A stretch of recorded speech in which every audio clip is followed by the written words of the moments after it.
MSP को double कर दिया जाएगा, किसान की इनकम को डबल कर दिया जाएगा।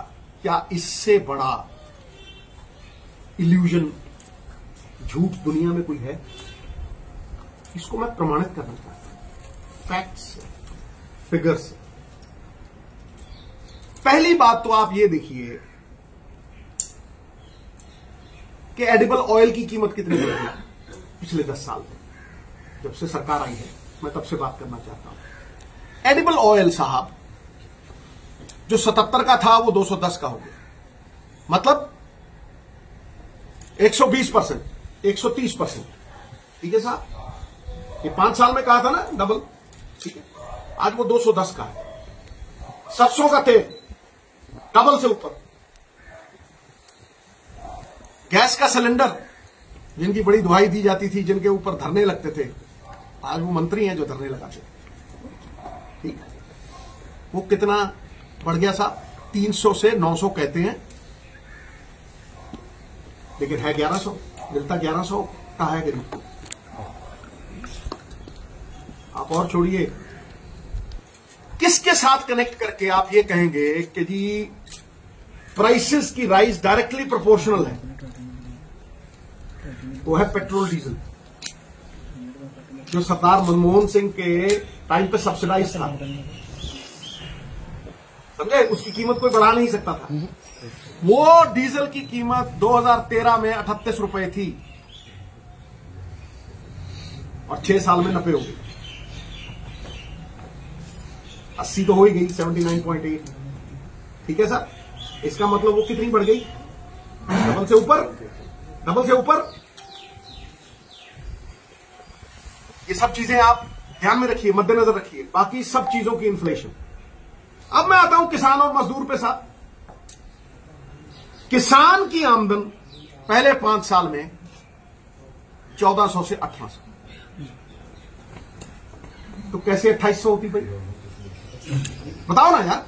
मतलब तुसी अपे देखो, तुसी 5 सालों ਦੇ ਵਿੱਚ edible oil double, diesel double, ਜਿਹਦੇ ਨਾਲ ਕਾਸਟ ਆਫ ਪ੍ਰੋਡਕਸ਼ਨ ਵਧਦੀ ਹੈ। ਹਾਂਜੀ, हर चीज की प्राइस थाड़ 7वें आसमान पे। ते भाई किसान की एमएसपी कितनी बताई? 40 रुपये 1 साल की। जो इलेक्शन ईयर आता फिर 100, फिर 40 रुपये बढ़ा के 40 बढ़ा के आपने फर्टिलाइजर पे, एक तरफ फर्टिलाइजर, दूसरी तरफ पेस्टिसाइड, इसके ऊपर आपने 30% रेट बढ़ा दिया, और वो भी जाली मिलने लगी। किसान रोता रहा कि भाई ये जाली है। इसका मतलब आपने 400 देके ना 40 रुपए देके 400 ले ली।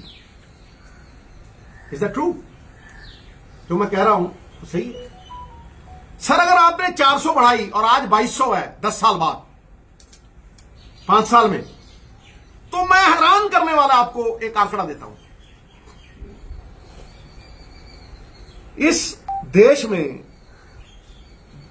सबसे ज्यादा लेबर है साहब। किसान वीर ऊपर खला यार मेरे से तो अरे यार 4000 साल दी पंजाब दी पिछाण, साडी आन बान शान, बाबे नानक दा किता अज फिर अपने उत्पीड़न नूं सड़कां ते लैके, ये 50% आबादी तो उत्ते है। इन्हां दे मत नाल सरकारां बनदियां ते अज यही सड़कां ते दर बदर। मेरा प्रेस कॉन्फ्रेंस का मकसद कुछ होर है। वो मकसद बड़ा साफ है कि भाई सेंटर ने साडे नाल धक्का करना है। हालांकि सेंटर अज भी एमएसपी चुक रही है, अज भी एफसीआई 5 लाख करोड़ के कर्जे च है, फिर भी फसल का एक हिस्सा चुकया गया।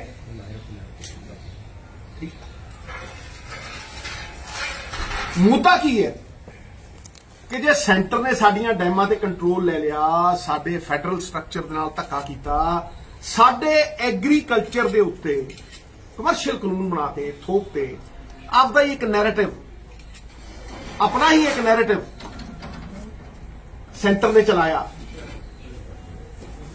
कि जी इसको मार्केट को ओपन करना चाहिए, चंद लोगों के हाथ में किसानी को दे दो, और जैसे अलग अलग सूबों में किसानी मजदूरी करने पे तुल गई है आज और उन्हें कोई फिक्स प्राइस नहीं मिलती, वैसे ही पंजाब और हरियाणा में।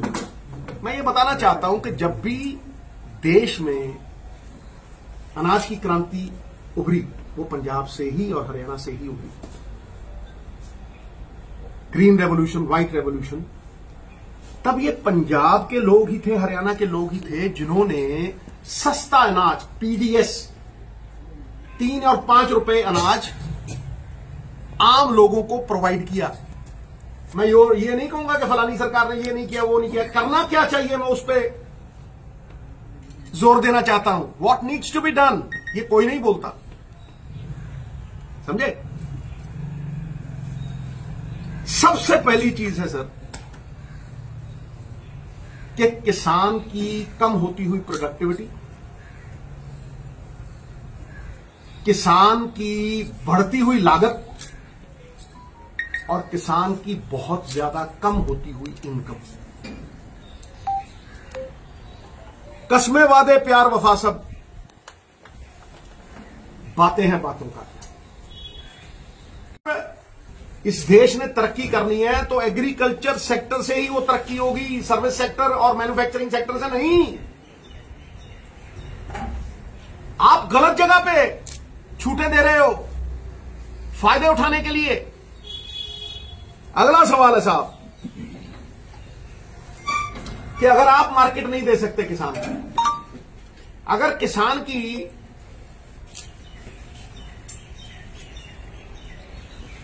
जो एमएसपी है वो 40 रुपए बढ़ती है साल में, तो भाई 2019 तक बॉर्डर खुले थे, खोल दो बॉर्डर। आप एसएसपी द्वारा शनाख्त कराते हो, फिर पासपोर्ट इशू करते हो। 99% सही लोग, आप स्कैनर लगाओ, हर एहतियात बरतो। अगर आपको देश की आंतरिक सुरक्षा की बात है, मैं सबसे पहले हाथ खड़ा करता हूं, कार्गो फ्लाइट शुरू करो। मैं कह रहा हूं 33 देश हैं, आप ये नाम क्यों ले रहे हैं साहब? उज्बेकिस्तान, मैं नाम लिखूं, कजाकिस्तान, आर्मेनिस्तान, रशिया और यूक्रेन की वॉर हुई, 30% वीट कम हो गई।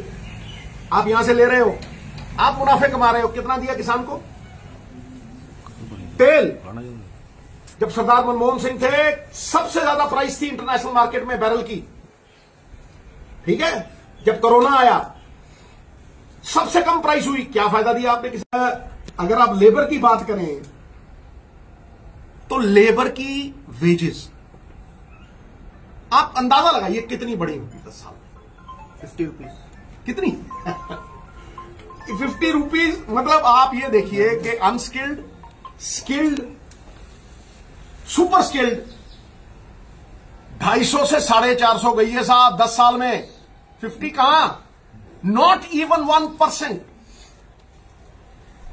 1%। आपने तेल बढ़ाया 110%, आपने डीजल बढ़ाया 110%। आपने गैस का सिलेंडर, यही दाल रोटी है ना सर, दाल रोटी यही है ना गरीब की। आपने दाल की कीमत बढ़ाई 2.5 गुना 10 साल में। क्यों जी? 2.5 गुना। मतलब जो 70 की मिलती थी वो 210 की। और आपने मजदूर की लेबर बढ़ाई नॉट इवन 1%। मैं आपको ये इससे बढ़िया दुनिया की स्टडी आपको कहीं पे नहीं मिलेगी, और ये हर जगह छपी है सर, ये हर जगह छपी है स्टडी। वो स्टडी मैं आपको देता हूं और मैं आपको बताता हूं कि पॉइंट कितना कितना ये जीन ड्रीस राइट्स, wages are the worry. not just employment. Wages, agriculture labor 0.9%, 0.9%. Construction worker 0.2%. आप कहते हो सब्सिडी देते हो, रजिस्ट्रेशन नहीं की किसी ने कंस्ट्रक्शन वर्कर है साहब. फिर आप आ जाओ एग्रीकल्चर लेबर, जो सबसे बड़ा मुद्दा है, एग्रीकल्चर लेबर. और हुजूर ये मत कहिएगा कि नवजोत सिद्धू ये बातें आज कर रहा है. मैं आपको 2.5-3 साल पहले की हमारी सरकार को इल्तिजाएं, पॉलिसीज आपको सुनाऊंगा. ये बहुत बड़े मुद्दे हैं साहब, असली मुद्दे ये हैं. Agriculture labour has just grown 0.3%. तो मुझे बताइए साहब, ये जो डॉन रीस कह रहा है जब इन्फ्लेशन बढ़ती है, सुनने वाली बात है साहब, जरा थोड़ा सा चुप्पी, मेरी इल्तिजा है, सुनने वाली बात है साहब. जब ये इन्फ्लेशन बढ़ती है, प्राइस राइज बढ़ती है, इसका असर किसी अमीर पे नहीं पड़ता जिनको बड़े बड़े फायदे दिए गए. और मैं प्रमाणित करूंगा, आपको प्रमाणित करके दिखाऊंगा, ठीक है. इसका असर कि उसने पेट्रोल टैक्स फुल करना है, उसको यह भी नहीं पता कि पेट्रोल कितना बढ़ गया, डीजल कितना बढ़ गया. भाई बंद करें, सॉरी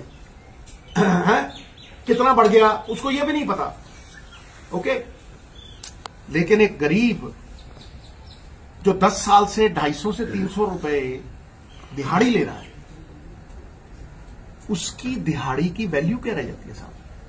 जो वो 300 में 10 साल पहले खरीदता होगा, तो जब गैस का सिलेंडर 1100 का है, दाल डबल से ज्यादा हो गई और उसकी दिहाड़ी आपने 0.1% भी नहीं बढ़ाई, मर गया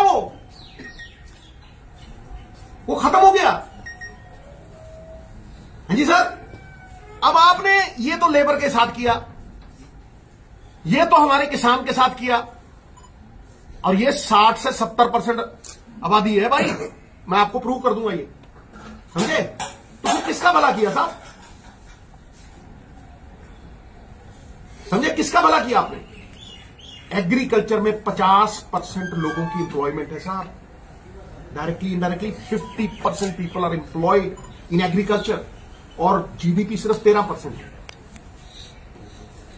जीडीपी का हिस्सा.